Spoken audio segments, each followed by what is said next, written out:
It's a big day ahead. There are deals to close, a business to build, and above all else, money to be made. Behind the wheel of this brand new Series 4 BMW is an unlikely self-made millionaire. But this savvy entrepreneur isn't on the way to the office. He's off to school. Jack Bloomfield is 17 years old. And boy, is this kid going places. I'm not school captain, not a prefect, not some special individual that's been primed his whole life to start a business. Just a kid with a dream that got started and made it work. Made it work with money he earned all by himself. All himself. No help from parents, no help from mum and dad? Nope. Jack isn't Australia's only schoolyard millionaire. He's part of a bold new generation that's rewriting the rule books on how... Your mother is on staff. Yes. So are you her boss? I guess so. and when you make your fortune. Your age doesn't matter and should never be a barrier. They dream big, outside the classroom. Some would even say in spite of the classroom. You walk into a classroom and announce that you're going to start a business. The answer you're going to get is, oh, that's great. How can we help? No, it should get laughed at, or you're not smart enough, you don't have enough money, you don't have the right qualifications, wait till after university, and all that other stuff, which for anyone who, if you're 15 and trying to put yourself out there to start a business, to be told that you can't do it, it's just crushing. And you've got nothing behind you to stand up on your own 2 feet and go, no, I want to start this now. And for a lot of kids, they just get shot down before they can even start. Some very strong views from our high achievers about the education system later. But first, the education of Jack Bloomfield in business can be traced back to this home video recorded by his dad. Okay, here we are with Jack Bloomfield, a director of rural transport. Jack was 8 years old and had dressed up as the boss of his own imaginary transport business. He was very young and he wanted to tell me about his business. It's a very successful business, so I hope it earns a lot of money, and that's about it. So I pulled out the old camcorder and he dressed up in his suit and his tie, and he sat in the big chair, and I asked him some questions. And what's your profit forecast for 2010? All I have a target of is just get other businesses to just, I don't know, just... It makes me laugh to today. But now when I look back on it, when everyone looks back on it, it's like, what the hell, you were 8 years old, which is, yeah. That is young. Very young. 8 years old, I don't even know, grade 2 maybe? Grade 2, yeah. Yeah. So, I mean, yeah, it was, pretty surreal. You were very driven from a young age. Yeah. Sounds like a very impressive business, Jack. Thank you. Well, all the best for your business, and we wish you all the best for the future. Thank you. You must have known then that he's going places. Yeah. Or he wants to go. He wants to go places, yeah. Mark and Melissa Bloomfield run a tennis centre just outside Brisbane. It's where, as a youngster, Jack picked up his first lessons in business, which he quickly put to work mowing lawns. Every single 15-year-old. We've got no money, we have nothing behind us. So I was like, shit, okay, how can I make some money? Next door was gonna pay me $20 to mow their lawn. Dad is gonna pay me $7. So I was like, which lawn should I do? Theirs. So literally every single time that it was like a millimetre longer than what it should have been was over there mowing the thing, trying to get money. I was selling lolly bags at mum and dad's tennis centres. I was trying to just do anything that I could possibly do to go ahead and get any money to go ahead and reinvest into what I thought could actually make me some more money. And why were you so transfixed with getting ahead at such a young age? Mate, I think it was, I always just wanted to do something more. I saw, from 15, you start to think about what you're going to do after school. The question gets dropped, well, what are you thinking of doing after grade 12? And so I looked into it, and the idea of after school, what was it? Go to university, start off at a really low-paying job, work your way up for 20 years until you're finally, 40 or 50 and then living the good life. And I was like, well, I don't want to wait that long. How can I do something now? And it genuinely scared me. It scared Jack enough to take action. His first online business was selling gift cards. Then, at the age of 13, he designed a website that keeps all your medical data in one location. But his biggest money earners are 5 online stores. He buys in bulk, and sells pretty much anything that will make a profit, from bow ties made in China to iPhone cases made in South Korea. 5 e-commerce stores you have now? Yeah, so multiple different ones, always shifting, always changing. We go off a product of essentially whatever's selling and whatever's hot. You've always got to be on the ball for looking what's coming, what's next, and what's looking for the future. What's your turnover? Shit, I had that question. Look, so we've certainly done more than $1 million in sales. I can tell you that now. Yep. I won't get into specifics, but A year? So, a year, yeah, in the Annually, last yeah. 12 months, yeah. And for me, at 17 years old, I would never have thought 2 years ago that I'd be at a point where I'm at today. And that point is carefully balancing being an entrepreneur with finishing year 12 at high school. And a lot of people work from home, but you work from school. Well, pretty much, yeah, because I'm here from 8 till 3. So essentially running the business from my bedroom to the classroom to back again. And, it's an uphill battle trying to fit in school, business, homework, sport, all that other stuff. And, trying to be a normal 17-year-old at the same time. If you could print that off by today.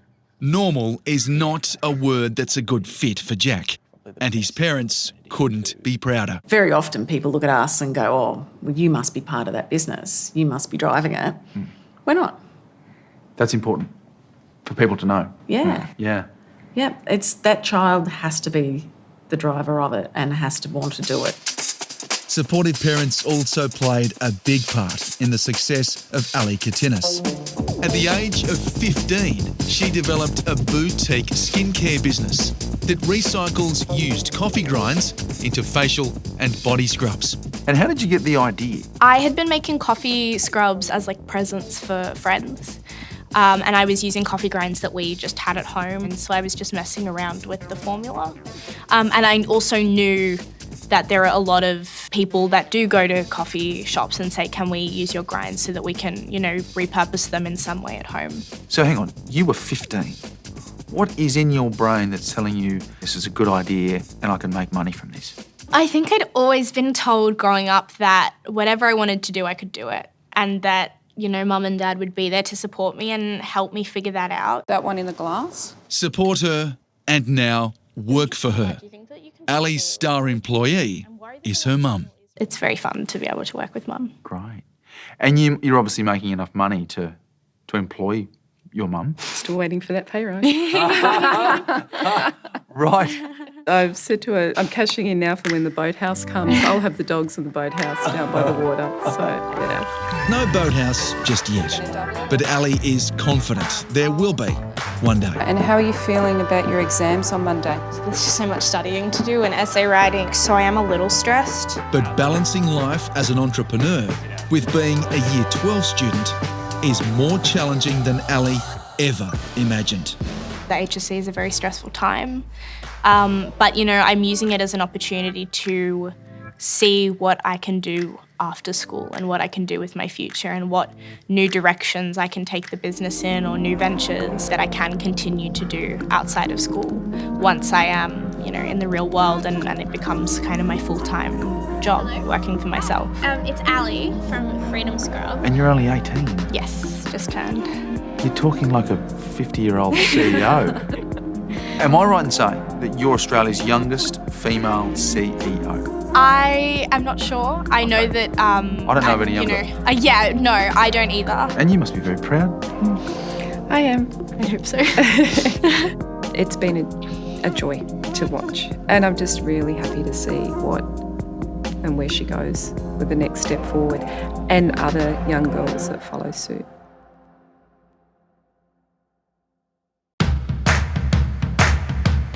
They are the generation of school kids who've decided to play by their own rules, building businesses from the playground up. What each of them have in common is they've pursued their passion. I really wanted to have a restaurant back when I was, 7. That was sort of like my dream. 7? Yeah. For 18-year-old Morgan Hipworth, his passion is food, especially desserts. So basically, back when I was 7, I just started watching TV shows and I was like, you know what? If they can do it, I can do it. So every weekend I would cook 3-course meals for my family and friends. I'd get them to like rate the dishes out of 10. I'd print out full menu cards and everything. So I do that every weekend for about 2 or 3 years. Then when I was 10 and 11, I started doing cakes and stuff for family and friends' birthdays. Every weekend, I reckon I would cook 10 cakes, 5 batches of cookies. Like, it was ridiculous. Morgan's family and friends were more than happy to taste test the young chef's latest creations. Each week it was a massive list of ingredients that he wanted, and off he'd go, and it was a challenge. He was determined he was going to make whatever that dish was. And I understand, Mark, the neighbours were invited around for dinner? Anyone that would eat. Anyone would be invited. Then came a perfectly timed trip to a local cafe. When I was 13, and we just got chatting to the owners as we were paying the bill, and they were like, you seem to know about food, and then they're like, oh, we're actually looking for a new cake supplier. Do you want to maybe bring some in and we can sell them? And I was kind of like, oh, yeah, why not? That'd be really cool. And before I knew it, I was supplying this cafe with all their cakes every single day. So before I knew it, there was $100, $200, $300 orders coming in. While still going to school, Morgan kept baking and shaking during nights and weekends. He knew if he was ever going to make it, he had to back himself and open his own bakery. Next minute we known he had booked a shop in High Street, Windsor. He'd gone to school, and in his lunch break, he had already got on the iPad and he'd gone through all the real estate agents and he'd approached them. They probably thought they were talking to a 30, 40-year-old. Yeah. And how old was he then? He was year 9. This is Morgan's first independent retail shop, a so-called pop-up store, because it was only going to be open for 8 days. Cost me about $6,000 to get the whole pop-up ready to go. But I remember opening that door and I was like, is anyone going to turn up? Before I knew it, after those 8 days, we sold 10,000 donuts. It was just hectic. We were going to bed most nights at 2 a.m, getting back into the shop at 4 a.m. I had my cousin helping, my auntie helping. It was just all hands on deck for those 8 days. It was hectic. Morgan was on a roll. And while other kids might have used the profits for a new skateboard or surfboard, Morgan wanted a shop. I was like, I wonder what's happening with this shop after we leave. I was like, I can't see anyone else being in my shop. It's my shop. So Morgan made an offer and a few months later opened BISTRO Morgan. This counter is usually full of donuts. It's looking pretty empty at the moment.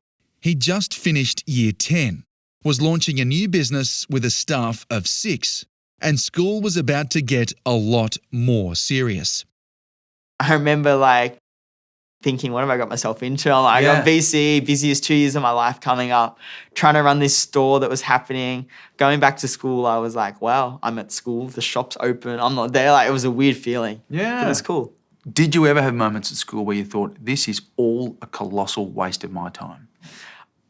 Nearly every day. I remember being quite miserable at school in terms of just why am I here? This is boring.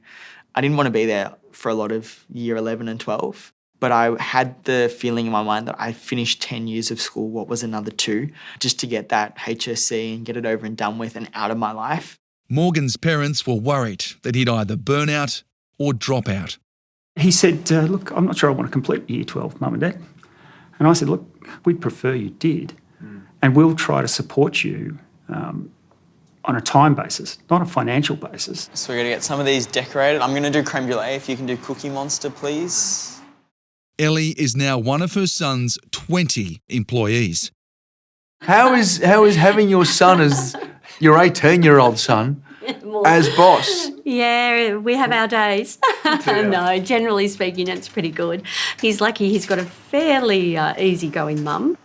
Your mother is on staff. Yes. Does that mean you're her boss? I guess so. We never really How does that work?